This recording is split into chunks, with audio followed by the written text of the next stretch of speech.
7 avril 2026, nourriture nécessaire au régime stimulant.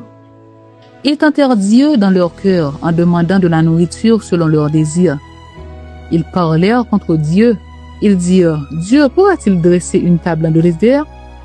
Psaume 78, versets 18 et 19. En préparant cette méditation, j'ai regardé la vidéo d'une personnalité connue qui lançait un appel aux parents. Si vous aimez vos enfants, arrêtez de leur donner du sucre. Nous sommes en train de créer une société de cancéreux et de diabétiques, comme moi qui, par entêtement, mangeais et buvais comme un fou. J'ai payé le prix de mon indiscipline.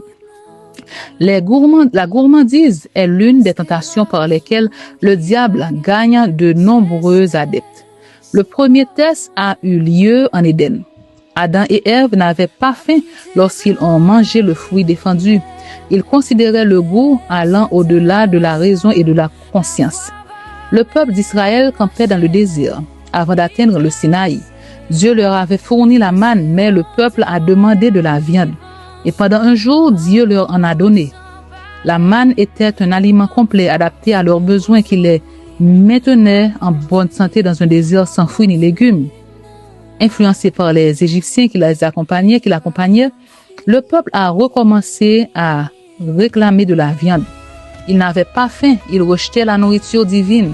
La restriction divine devait ramener l'appétit perverti à un état plus sain. Satan, cependant, les a incités à considérer cette restriction comme une injustice divine.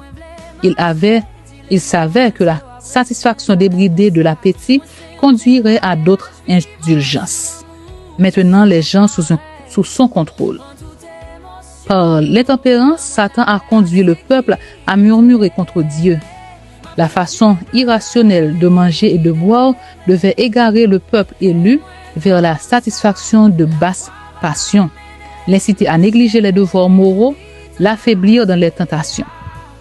Dieu les avait fait sortir d'Égypte pour les établir en Canaan comme un peuple pur, saint et heureux. Le long processus de discipline devait les rendre équilibrés et sains sur le plan physique, spirituel et émotionnel, et cela devait être transmis à la postérité. S'ils avaient vaincu leur appétit, aucune maladie ou faiblesse ne les aurait atteints. Ils auraient eu un discernement et un jugement clair et n'auraient pas pris autant de mauvaises décisions. Comment répondez-vous aux besoins de votre corps? Avec la nourriture nécessaire ou un régime stimulant?